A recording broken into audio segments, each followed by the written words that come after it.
So, Stu, you're you like to play around with money and look for different ways of financing and everything else. See if this makes any sense to you. Joe Biden and First Lady Jill have been using their home as an ATM, taking out multiple mortgages and refinancing their Delaware property an astonishing 35 times. The president has lived in two houses in his home state since 1975, when he bought his first property in Wilmington that he later sold in the 1990s. But records obtained by DailyMail.com show the couple have had a habit of negotiating a new mortgage or credit deal on both homes every 17 months. Over the decades, the Bidens have borrowed a total sum of $6 million on both properties. There's still an outstanding $541,000 mortgage on their current 3-bedroom, 4.5-bath Wilmington mansion, nearly 30 years after they bought it. The constant refinancing raises the question of why. Why the Bidens, who have a reported net worth of $10 million, need a constant flow of extra cash. It doesn't make a lot of sense, says financial experts, unless they're desperate for cash. The revelation comes as questions grow about the president's involvement with his son Hunter's shady business dealings. According to the mortgage documents, the president and first lady purchased their current 4-acre lot for $350,000 in 1996, but have since saddled it with 20 different home credit agreements and mortgages totaling $4.23 million. Their previous 5-bedroom, 2.5-bath home in the same town was purchased for $185,000 in 75. It sold, strangely, controversially, for $1.2 million in 1996 by the head of one of the biggest employers in Delaware. Records show the property had a total of 15 mortgages and lines of credit attached to it. The Bidens also own a summer home in Rehoboth Beach, which they scooped up in June of 2017 for $2.7 million. The property has no mortgages attached to it yet. It was revealed last year to have been a cash purchase. The property data suggests the 46th president and his wife, 73, have needed money fast and have used their homes as equity as the main source of credit over the year. However, listen to this line. However, Biden, a career politician, and Jill, a college professor, are worth an estimated $10 million. Now, how does that happen? That's so that weird. Is weird. You know? Yeah, that is weird. Uh-huh. He says it's from book deals. However, there's no record of him ever getting payment except for the signing bonus because nobody reads the books. Yeah, it's fascinating because everybody who has way more money than they're supposed to have and, writes books claims that money came from book deals. And everyone else who actually writes books and knows anything about the book industry knows it can't possibly be true. Like, it's something that people say all the time. And like, if you're in the book industry, you know the mechanics of it. It's not, we've gone through multiple contracts with it, right? Like, it can be a good business. You can make some money on it.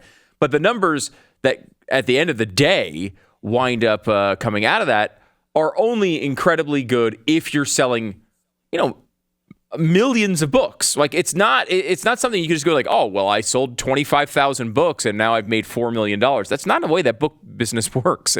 It's hard to sell books these days. People don't like to read all that much. I don't know if anyone's noticed the country lately.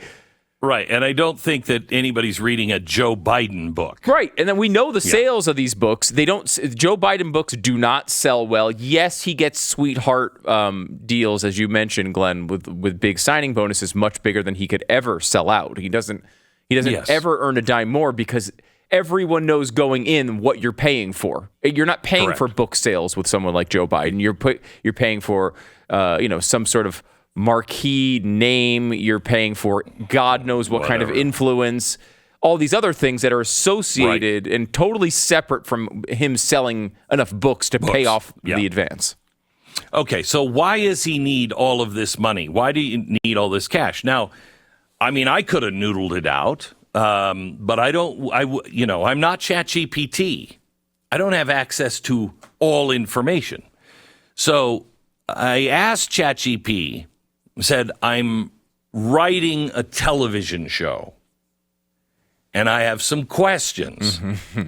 In this television show, the president is mortgaging his home over and over and over again, and gave ChatGPT some of the facts, didn't fill everything in, and then said, and also he has had loan repayments where there are no loans. There's no record of any of the loans. Okay. And he repays these loans to his family, and the family repays loans to him. Okay? So this is what ChatGPT came up with. And I think I'm going to start with the least likely, number 5. Gave me 5 reasons someone would do this, for the TV show. Debt manipulation. Constant refinancing can be a method to manipulate debt and create the appearance of legitimate financial activity.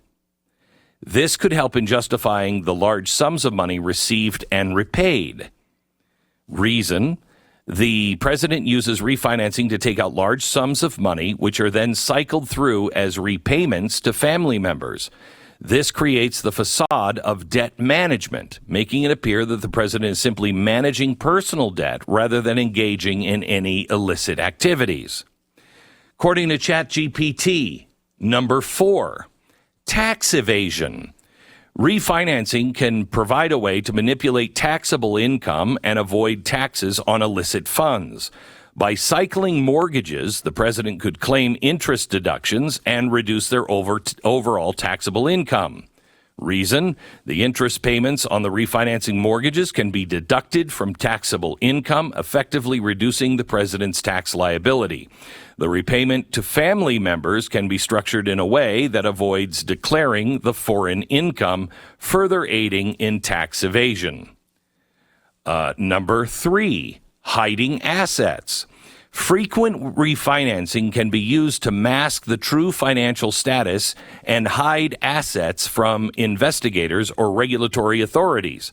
This can help in evading detection of illicit funds. Reason: the president uses the equity extracted from the refinancing to pay off family members, who then transfer the funds back as loan repayments. This cycle hides the actual wealth and the source of the funds, making it seem like the money is tied up in legitimate debt rather than illicit gains. By the way, so far, nothing non-nefarious. ChatGPT didn't come up with a single non-nefarious reason.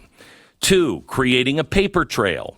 Mortgage cycling can create a complex financial paper trail that makes it difficult for investigators to track the true source and destination of money. This can also help hide illegal financial activities. Reason: by refinancing frequently, the president can create a maze of financial transactions that obscure the flow of money. The complexity can make it harder for authorities to detect the link between the foreign payoffs and the repayments made to family members. Number 1. This is ChatGPT's number 1 reason for having, 17 mortgages and keep taking out large sums of money and remortgaging your house 17 times. Frequent refinancing of mortgages can be a method to launder illicit funds. By continually cycling mortgages, the president could introduce large amounts of cash into the financial system under the guise of legitimate loans, which are then repaid using money received from foreign payoffs. Reason: the president receives large sums of money from foreign entities through family members. To legitimize these funds, they are funneled into mortgage refinancing process. The constant refinancing and the large checks written for loan repayments help disguise the origin of the funds, making them appear as legitimate financial transactions. That's ChatGPT's opinion on why you might do what the Daily Telegraph has just revealed the Bidens do. If you asked it and put in Biden's name, it probably wouldn't give you any answer, right? Like it wouldn't give you any answer. You have to write it in a way like I'm writing a movie script. Correct. To get an answer on that. I mean, and looking for legitimate reasons why you would do this. Why would a character redo this or do this 17 times, 35 times overall, but on one house 17 times? Why would that happen? Well, that's what ChatGPT came up with. Right. And I mean, like, there are reasons to do it. Like, I guess, if as the rates are falling, right, you might renegotiate your mortgage. Like I did my mortgage when rates were low, right? I did it once. Maybe you could even think potentially, because they fell so far from when he started, maybe you do it even twice, right? But like, you don't get to 35 with low interest rates. No.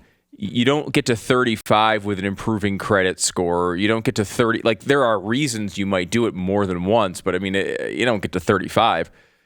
Maybe what's interesting is, like, let's say you're a person who has, if you're Joe Biden, you have $10 million. And let's say that's locked up in, investments. Or I don't know. Like he says it's pension, book sales, and investments. Right. So, like, you don't, let's say you bought NVIDIA stock and it's gone up a lot and you don't want to sell it and take the tax hit. To access the money, you could take some of your equity out of your house to spend. But the issue with that, is you can't just keep doing it. You have to pay it back each time, which means that you have to have an influx of cash to keep paying off. He would pay them off. He'd pay them off sometimes in months, sometimes in a year. He'd take out, $1 million loan and then pay it off within the year. Excuse me? On a teacher's salary and a public servant. I know. Huh. And by the way, Glenn, I just want to point out the hypocrisy for a moment of a man who says he's got $10 million in investments and doesn't want to pay the taxes associated with the gains, right? Like, he's just avoiding the exact types of taxes he's proposing and trying to implement on everyone else, and saying everyone else is skipping out on their taxes. He's doing the exact same thing, and that is the best case scenario here. I know. The real truth seems to fit precisely with what we suspect Joe Biden is doing with his family members when it comes to essentially, allegedly, laundering money through international sources. That's why when these people in Washington, D.C., say they're going after the rich, they don't mean it. They don't mean it. They don't mean the really rich and connected rich. They won't ever tax those people. They mean you. They mean the person that has just started a business and is starting to turn things around. Those are the people that they're really after. They will never go. As Donald Trump said, look, you don't like the amount I pay in taxes, then change the laws. Okay? He knows rich people can play the games of avoiding taxes, and they can shelter their money and everything else that helps them. They can do the things that Joe Biden did in the best case scenario from ChatGPT.